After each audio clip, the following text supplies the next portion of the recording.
Et ouais, c'est officiel, je suis de retour dans mon studio. Ouh! Attends, avant de commencer la vidéo, je me suis fait mon petit café. C'est le petit rituel, tu sais, le petit café qui te met en forme, qui te donne envie de faire des vidéos. Ça fait plaisir. J'ai oublié de mettre du sucre. Pour ceux qui ne le savent pas, ça fait 1 mois et demi que j'étais en confinement chez ma soeur. Alors ça a été très bien, tout s'est très bien passé, mais bah j'avais pas mon studio, j'avais pas mes mangas, enfin pas ma mangatech du moins. Donc c'était assez compliqué de faire des vidéos quand t'as pas ton studio. Également c'est pour ça que j'ai pas encore fait la vidéo mangatech, parce que j'ai prêté pas mal de mangas mais j'ai pas pu les récupérer avec le confinement, donc j'attends de les récupérer pour faire la vidéo. Bref, voilà, c'est une longue intro, tout ça pour dire que je suis rentré chez moi. Je suis dans mon studio et ça, tout ça, c'est tous les mangas que j'ai lus en confinement. Tu t'en doutes, aujourd'hui c'est un énorme bilan lecture de confinement. Post-confinement. Enfin, après le confinement, t'as compris quoi. J'espère. Et oui, effectivement, pendant le confinement, j'ai quand même beaucoup lu. Et j'ai tellement lu que même le sac se met à craquer. Il y a trop de poids. Le sac se met à craquer. Il est mort. Il est mort le sac. Donc je vais sortir tous les mangas, je les rassemble par série et on va pouvoir commencer ce nouveau bilan lecture de décembre. Ouais!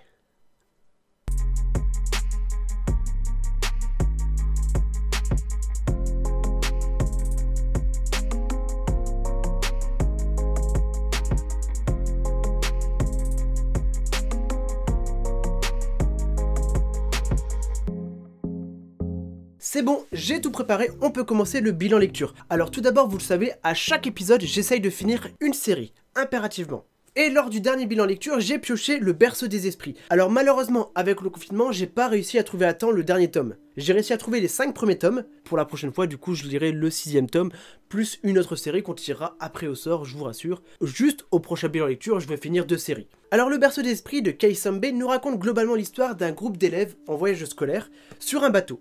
Le problème c'est que pour une raison inexpliquée, le bateau se met à couler. Donc il y a un gros accident, le bateau se retourne complètement, et en plus de ça, des personnes se mettent à manger d'autres personnes. Tu l'auras compris, c'est une histoire avec des zombies, ou du moins des infectés. Le groupe d'enfants va devoir essayer de survivre contre des infectés tout en essayant d'atteindre le sommet du bateau, ou plutôt le fond, parce que le bateau il est retourné, donc ils doivent atteindre la cale. Ouais, attends, je recommence. Globalement, les enfants montent d'étage en étage pour sortir du bateau, mais comme le bateau est retourné, ils se dirigent vers le bas du bateau. Donc ils montent en bas. La prochaine fois que je dis je vais monter en haut et qu'on me dit ouais, tu peux pas monter en bas, je vais leur ressortir cette phrase. En vrai, c'est une excellente histoire de zombies comme ça qui me fait penser un petit peu au vaisseau de l'angoisse, sauf que là le bateau est à l'envers. Donc il y avait un film d'ailleurs avec un bateau à l'envers, je sais plus le nom du film. Faudrait que je le retrouve d'ailleurs.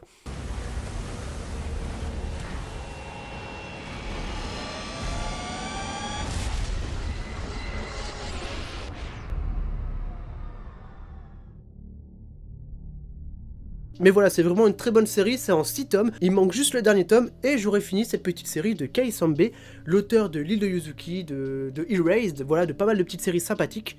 Donc j'ai lu les 5 premiers tomes du Berceau des esprits, encore un, et j'ai fini la série. Lors de mon marathon sans manga en une semaine, je suis devenu fan de I Am a Heroes. Alors j'ai lu le tome 13, 14, 15, 16, 17, 18, ce qui nous fait 6 tomes de I Am a Heroes. C'est une série pareille de zombies. Alors oui, j'adore les zombies, voilà, vous le savez, j'adore les zombies. En façon c'est simple, ma chaîne c'est Zombies et Survival Game. Donc c'est l'histoire de Hideo, un jeune geek mangaka qui va devoir survivre à une invasion de zombies, accompagné d'une jeune lycéenne contaminée mais immunisée. Ça me fait penser un petit peu à The Last of Us. Je crois qu'on va beaucoup parler de The Last of Us d'ailleurs. Donc I Am a Heroes, c'est une série de zombies assez mature, assez adulte, mais franchement elle est fantastique. Il y a toujours de l'action, le rythme est bien soutenu, j'adore cette série. Excellente série de zombies, je vous la conseille absolument, mais pour un public assez averti quand même. Au moins plus de 15-16 ans tu vois, parce que bah du coup ça parle quand même de sujets assez adultes. C'est une série qui se lit incroyablement vite, c'est de chez Kana de Kengo Hanazawa, j'adore cette série, voilà j'adore I Am a Heroes. Alors ensuite c'est complètement une coïncidence, mais j'ai relu les 10 premiers tomes de Alice in Borderland. Alors pourquoi c'est une coïncidence? Parce que la série vient juste de sortir sur Netflix. Je l'ai pas encore regardée à ce jour, je vais foncer aller la voir parce que j'adore cette série. C'est une de mes séries favorites, c'est dans mon top 10 facilement. Et donc Alice in Borderland nous raconte l'histoire globalement de plusieurs adolescents qui détestent la société. Ils ont pas envie de grandir comme ça, ils aiment pas le monde actuel. Et d'un coup sur un feu d'artifice, ou une grosse explosion, on sait pas vraiment, ils se retrouvent téléportés dans un monde dévasté, un peu comme The Last of Us. 2 points. Alors c'est-à-dire que tous les bâtiments ont vieilli, il y a de la végétation partout, et eux, leur premier réflexe, c'est de s'amuser. Ah, ils sont contents, là ils aiment bien, et c'est un nouveau monde comme ça, et pour eux c'est sympathique. Sauf que tous les soirs, il y a des jeux meurtriers, et ils sont obligés d'en faire de temps en temps pour avoir le droit de survivre. En résumé, tu joues à un jeu, tu gagnes 3 jours de visa qui te dit, bah voilà, pendant 3 jours, tu peux encore vivre. Si jamais tes 3 jours ils sont finis, bah soit tu fais un jeu, soit tu meurs. Forcément, c'est tout de suite moins bien. Donc tu t'en doutes, ils vont devoir participer à des épreuves mortelles comme ça pour avoir le droit de survivre. Et ce qui est incroyable dans ce manga, c'est qu'il y a absolument de tout. Déjà, il y a 4 types d'épreuves. Physique, stratégique, par équipe et psychologique. Ce qui fait que tu auras un tome avec énormément d'action, tu auras un tome avec de la réflexion à la Death Note, tu auras un tome comme ça où c'est un travail d'équipe qui vont devoir survivre à la survival game, et tu as des tomes où c'est carrément de la philosophie. Ils vont devoir réfléchir, ils vont se dire attends, là c'est psychologique, comment réagiraient les maîtres du jeu. Il y a absolument tout dans ce manga, il y a des passages shonen, seinen, il y a des passages eishi parce qu'il y a des moments un petit peu comme ça coquins, il y a même des passages yaoi parce qu'il y a un personnage, voilà, qui correspond à l'univers du yaoi. Vraiment, il y a absolument de tout dans ce manga, il est fantastique. C'est le manga le plus complet que j'ai. Je vous le dis, c'est dans mon top 10, c'est un des meilleurs mangas que j'ai lu. Et en plus, il y a la série sur Netflix. Lisez ou regardez la série, ce manga est fantastique. Et j'en ai beaucoup trop parlé. C'est de Haruaso des éditions Delcourt, c'est en 18 tomes. Je crois que ça devient compliqué à trouver, mais ils vont sûrement faire une réédition comme ça avec la série sur Netflix. J'ai lu les 10 tomes lors de ce bilan lecture. Je vais sûrement finir la série pour le prochain bilan lecture. Et mine de rien, on est au début de la vidéo, j'ai quand même déjà beaucoup lu. Vous l'avez vu dans Un jour un manga, j'ai lu le tome 1 et 2 de Ça reste entre nous. C'est une série où je suis assez mitigé. Alors l'histoire, c'est une fille assez studieuse comme ça, présidente du conseil des élèves, qui s'occupe d'un garçon qui a fait une connerie, qui doit faire une lettre d'excuse. Sauf que ce garçon, au lieu de faire une lettre d'excuse, va se mettre à draguer cette demoiselle. Elle déteste les garçons. Clairement, elle a une haine envers les garçons, mais dans son journal intime, elle marque qu'elle aimerait bien avoir des câlins, des bisous, de faire des choses coquines, voilà, parce que ça reste une fille normale, elle pense forcément à des coquineries, comme tout le monde, comme les garçons, comme les filles. Oui, les filles aussi pensent à des coquineries. Voilà. Sachez-le les garçons. Mais voilà, dans son journal intime, il y a marqué tout plein de secrets inavouables qu'elle voudrait faire avec des garçons. Et le garçon qu'on avait au début de la série va justement voler ce journal intime. Et quand il va le lire, il va dire « Attends, ouh, écoute, si jamais tu ne veux pas que je dévoile à tout le monde ton secret, fais-moi des câlins. » Et oui, le garçon va complètement abuser de la situation. Il va en profiter un maximum pour faire des rapprochements, des bisous, des câlins. Clairement, je déteste cette façon de penser. Le garçon, à la base, je le déteste, parce que clairement, c'est un connard. C'est pas parce qu'une fille dit qu'elle veut faire des câlins, qu'elle a envie de faire des bêtises, que forcément ça veut dire qu'elle a envie de les faire avec toi. N'importe qui peut avoir des envies, c'est pas pour ça qu'elle va sauter sur le premier venu.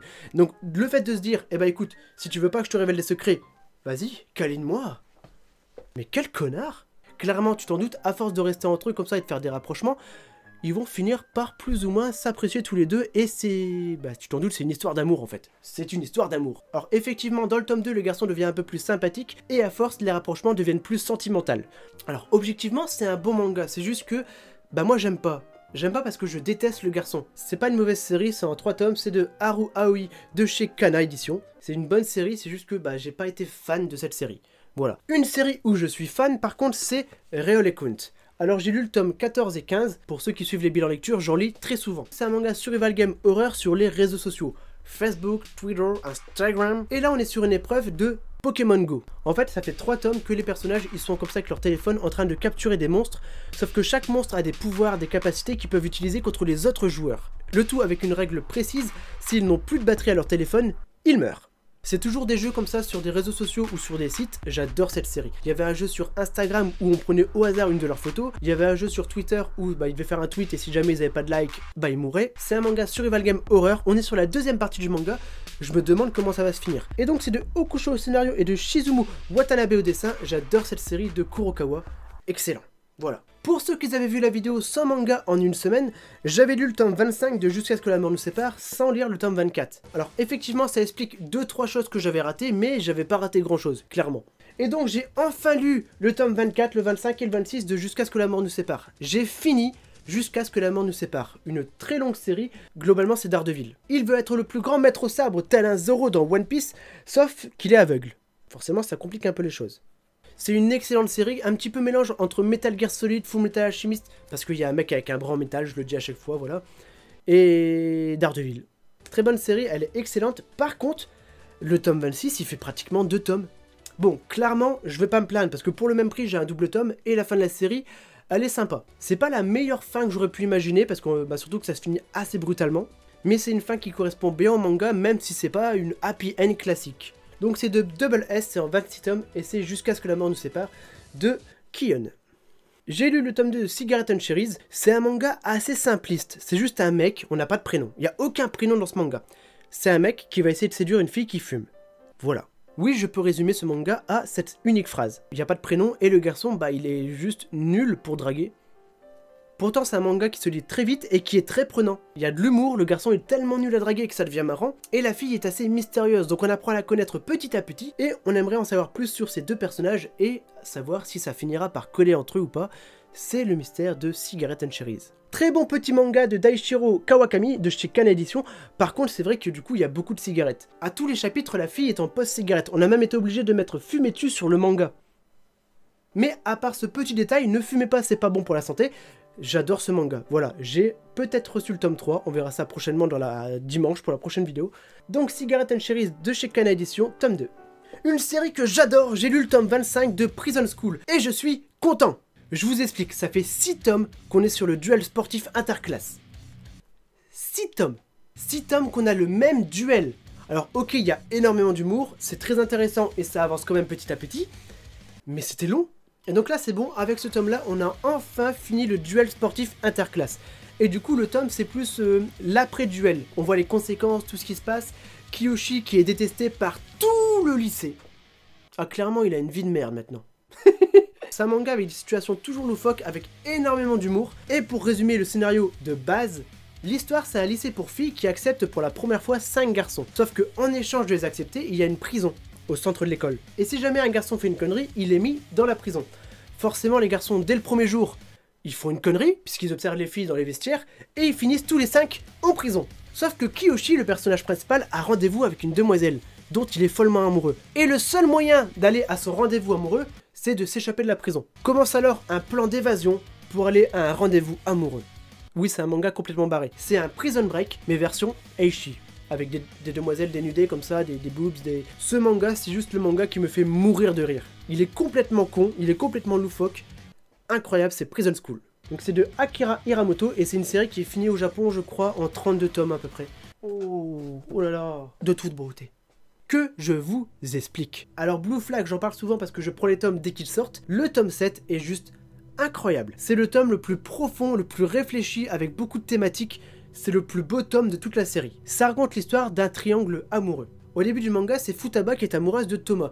Elle va donc demander à un ami de Toma de lui présenter. Ce garçon s'appelle Taishi. Sauf que Taishi va se rendre compte qu'il est amoureuse de Futaba. Et Toma est un garçon assez compliqué à comprendre, on sait pas vraiment de qui il est amoureux, mais en tout cas, il n'est pas amoureux de Futaba. Et comme tu t'en doutes, il y a différents personnages, et chaque personnage représente une catégorie différente. T'as des personnes hétéros, t'as des personnes gays, t'as une fille qui voudrait être un garçon. Voilà, c'est un manga LGBT sur toutes sortes, mais avec une très grande ouverture d'esprit, pleine de compréhension, et vraiment c'est un manga incroyablement doux, et il est incroyable. Et le tome 7, on se rend compte qu'une des personnes du lycée est gay, et tout son entourage, ses amis, se mettent à réfléchir, à débattre comme ça, et à discuter à propos de ça. On voit les pour, on voit les contre, on voit comment les gens réagissent. Le tome 7 est juste le meilleur tome de la série. Et quand je lis ce manga, j'ai envie de vous dire, aimez qui vous voulez, ne vous prenez pas la tête. Le plus important, c'est d'être heureux, de penser à soi sans faire chier les autres. Voilà, si vous aimez un garçon et alors que vous êtes un garçon, c'est pas grave. Soyez heureux comme vous êtes et aimez les gens. Pareil, si vous êtes une fille qui aime les filles, je suis quelqu'un qui est très ouvert d'esprit, ne vous prenez pas la tête et aimez-vous les uns les autres. Après, je dis pas que cela partir en partouze, juste ne vous prenez pas la tête. Donc c'est Blue Flag, un manga incroyable de Kaito de chez Kurokawa, j'adore cette série. A few moments later. Je me suis fait une pause parce qu'avec le confinement, j'ai plus l'habitude de crier en fait. Et j'ai mal à la gorge. Je suis plus habitué. J'ai lu Rendez-vous au crépuscule. Alors c'est par le dessinateur de ReZero, c'est des éditions Akata. C'est un petit coup de cœur. C'est l'histoire d'un garçon qui doit ramener les devoirs à une camarade de classe à l'hôpital. Cette jeune demoiselle est atteinte d'une maladie assez rare et très dangereuse, la luminite. Une maladie qui fait que quand t'es au soleil, tu brilles. Un peu comme les vampires de Twilight.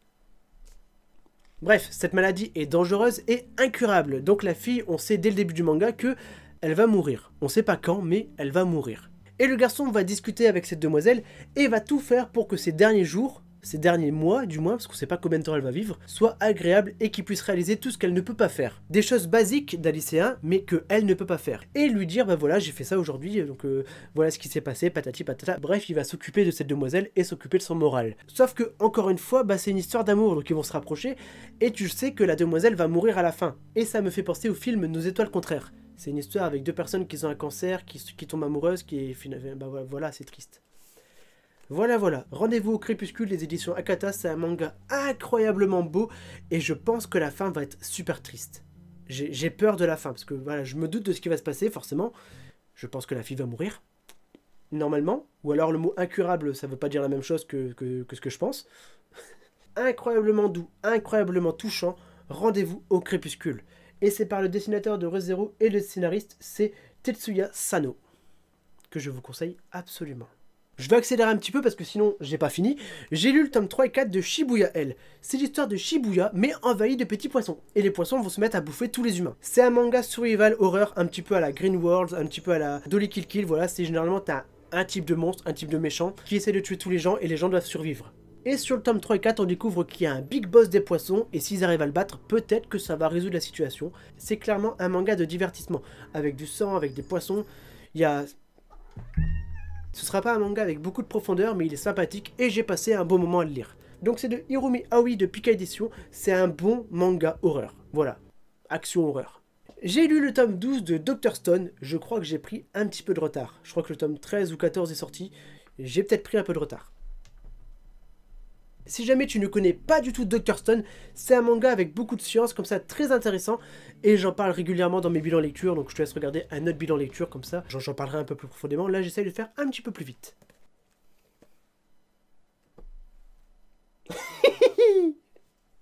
Oh, le regard du jugement que tu m'as fait, Kili.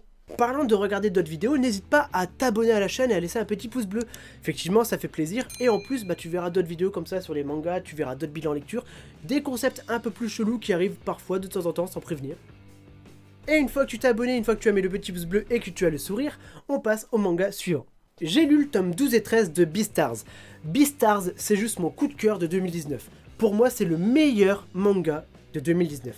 C'est l'histoire d'un monde anthropomorphe. Tu sais, quand les humains sont remplacés par des animaux, un peu comme Zootopia. Je sais plus vraiment. Le Disney, là où avec l'enquête policière avec le renard et le lapin. Là, c'est à peu près la même chose. Forcément, les carnivores n'ont pas le droit de manger d'autres animaux, sauf que, bah ça arrive. Et donc, tu t'en doutes, dans un lycée, un alpaga se fait manger par un carnivore. Et donc, on va suivre Legoshi, un grand loup gris qui va faire face à deux scénarios. De 1, il va essayer d'enquêter pour trouver qui est le meurtrier, qui a mangé l'alpaga, qui était son ami. Et comme deuxième scénario, il se trouve que Legoshi a un très grand respect pour la vie en général et une admiration pour les herbivores, à tel point qu'il devient amoureux d'un lapin. C'est l'histoire d'un loup gris qui est amoureux d'un lapin. Voilà. Le manga reste amusant et super intéressant. Voilà, c'est un coup de cœur, ça se lit tout seul, c'est génial. Et là on est passé à la deuxième partie du manga, ce qui équivaut je pense à la saison 3 de l'anime. Pour l'instant on attend la saison 2, voilà, sur Netflix. Oui, parce que la série est également sur Netflix, alors n'hésitez pas à aller jeter un petit coup d'œil. Voilà, donc c'est Beastars, c'est de Paru Itagaki, de chez Kion. Excellente série, c'est un de mes coups de cœur. J'ai également lu les Chroniques d'Asphareo tome 1, je dois lire le tome 2.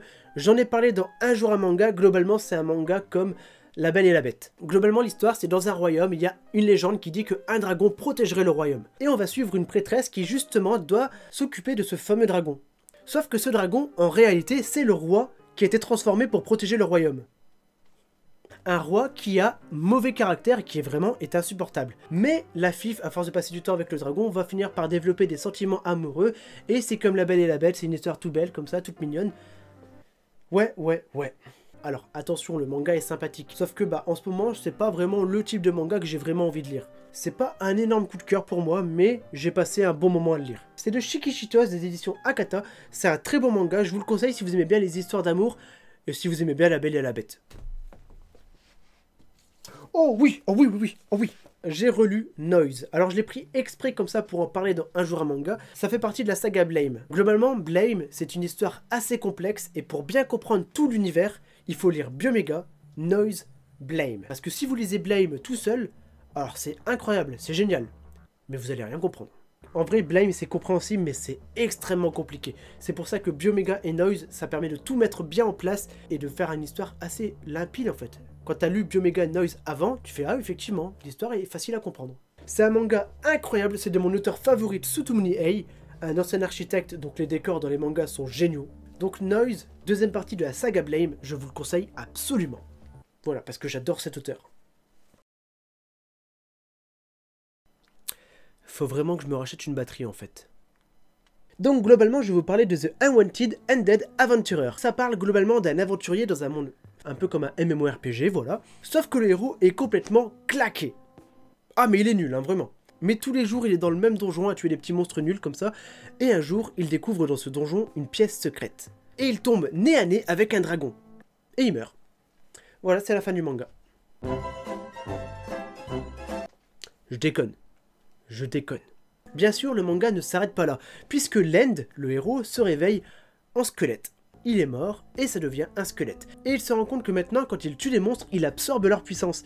Et il devient de plus en plus humain. Enfin, ça commence par devenir un zombie, et peut-être qu'il arrivera, s'il tue assez de monstres, à devenir humain. C'est un scénario assez atypique dans le sens où on suit un squelette, et petit à petit, on voit son évolution. Il rattrape des cordes vocales, il rattrape des muscles, comme ça, de la peau, tout doucement, ça devient un zombie. Il évolue en autre chose par la suite, voilà, je vous en dirai pas plus. Ce manga et le système d'évolution du personnage principal est juste génial. J'ai adoré The Unwanted Undead Adventurers. Et on passe à la suite parce que j'essaye de faire vite.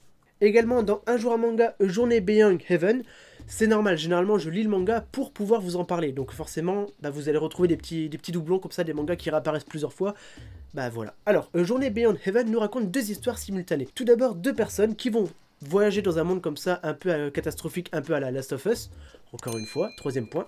Et donc, durant leur périple, ils vont traverser le pays à la recherche d'un mystérieux endroit appelé le paradis. On n'en sait pas plus, tout ce qu'on sait c'est que durant leur voyage, il y aura pas mal de monstres. En parallèle à ça, on suit un petit groupe d'enfants comme ça, enfermés dans un laboratoire, dans une espèce de jardin géant, avec chacun leur chambre comme ça, et ils ne connaissent rien du monde extérieur.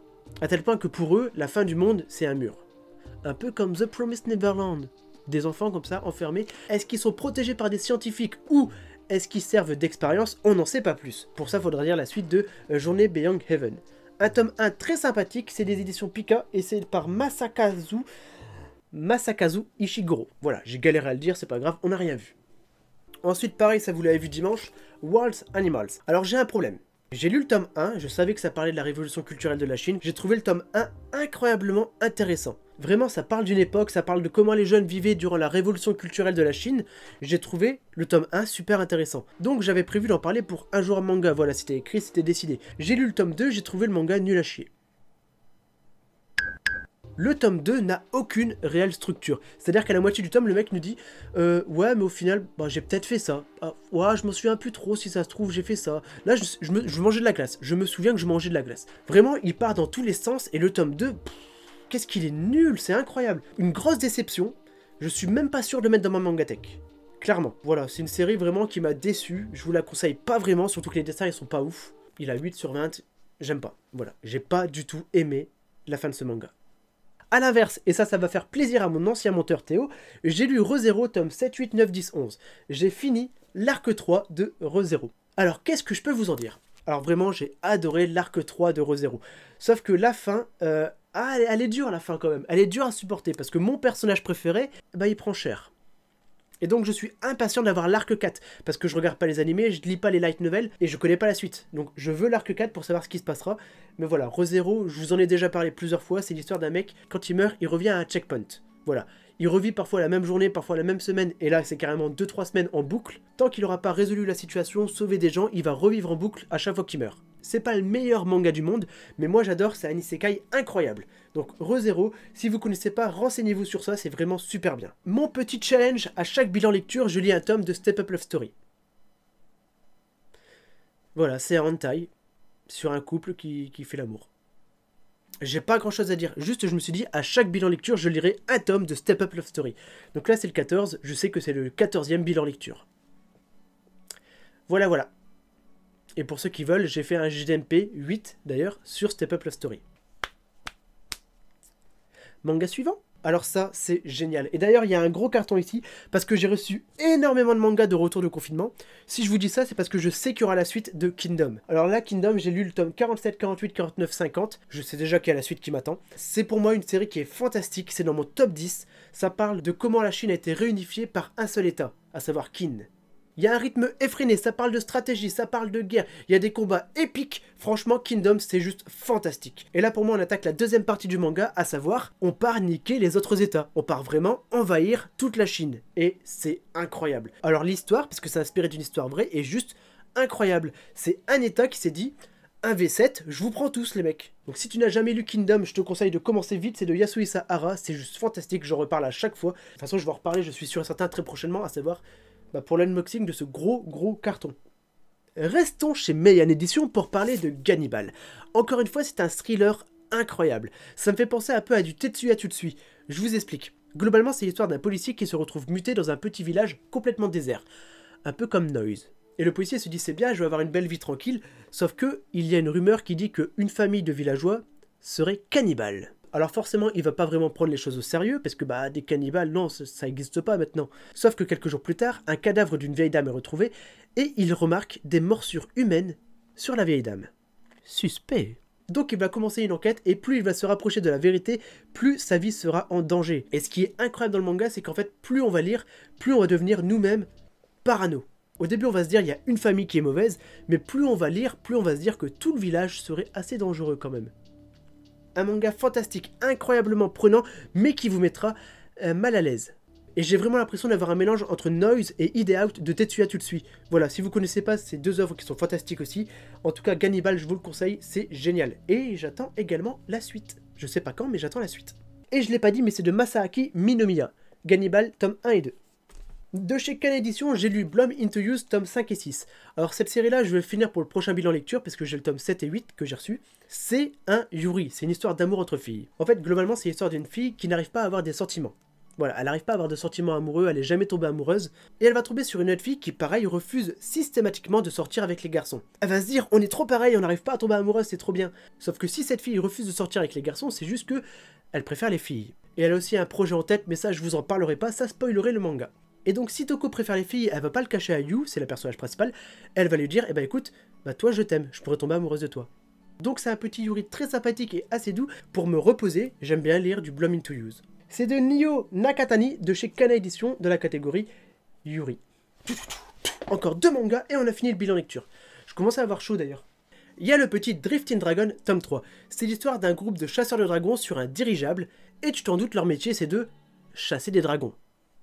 Dans le but de les dépecer, de revendre la peau, la graisse, la viande, dans le but de garder de la nourriture pour eux, vraiment c'est un groupe de chasseurs de dragons. Et ce manga c'est un mélange entre le dessin animé Chasseurs de dragons et Food Wars. Et oui, parce qu'en fait, à chaque chapitre, on a une recette pour cuisiner des dragons. Alors bien sûr, tu remplaces dragon par steak, par viande, t'as une recette. J'ai comment faire sécher sa viande, ou alors ragoût de dragon accompagné de choucroute. C'est un petit manga qui vous donnera envie de manger tout en lisant. Le seul petit problème, c'est que pour les végétariens ou les véganes, c'est pas top. Parce que forcément, ça parle que de viande de dragon. Moi, ça va, je suis pas végétarien, mais j'avoue que c'est le petit bémol de ce manga. Donc, Drifting Dragon de Taku Kuwabara, c'est un très bon petit manga de chez Pika Edition qui pourra vous donner faim. Après, c'est pas un manga monstrueux non plus, mais je l'aime plutôt bien. Et on passe au dernier manga de ce bilan lecture, post-confinement, c'est Slice of Horror. Slice of Horror, c'est un manga assez atypique, mais que j'aime plutôt bien. Alors c'est l'histoire d'une fille qui voit les fantômes, mais les fantômes version glauque, version gore, tu vois. Et donc elle va se dire, si je fais semblant de pas les voir, les fantômes ne sont pas là. Ils m'ignorent, ils font comme si j'étais pas là parce qu'ils pensent que je la vois pas. Le problème c'est que faire semblant de ne pas voir les fantômes, c'est compliqué. Imagine t'es sous la douche ou dans ton bain, comme dans le manga. Ah c'est dur de faire semblant. Imagine t'es dans le bus, il y a un fantôme à côté de toi en train de te parler. Et donc c'est un manga horreur comédie assez lugubre, c'est un style qui est assez atypique, j'ai vraiment aimé Slice of Horror, voilà. C'est pas le genre de scénario qu'on voit tous les jours, et vraiment j'aime bien. Et donc voilà, donc c'est Slice of Horror de Tomoki Izumi. On a fini le bilan lecture. Alors attendez, donc j'ai toujours mon chapeau avec les petits papiers, voilà. Donc je tire un au hasard, et c'est 7 milliards d'aiguilles. D'accord, écoutez, je voulais pas vraiment le finir tout de suite, mais on va finir pour le prochain épisode, 7 milliards d'aiguilles. De Tadano Nobuyaki, voilà. Et ça fait quand même beaucoup de mangas. Bon, en tout cas, merci à tous d'avoir regardé cette vidéo. N'hésitez pas à vous abonner, à laisser un petit pouce bleu. Genre... J'ai mal au poignet, j'ai trop de manga. J'espère que cette vidéo vous aura plu. N'hésitez pas à vous abonner, à laisser le petit pouce bleu, ça fait toujours plaisir. C'est vrai que je le demande de plus en plus souvent. Avant, je ne le disais pas ça. Bon, en tout cas, je vous souhaite une bonne soirée. À très bientôt pour une nouvelle vidéo. Salut tout le monde.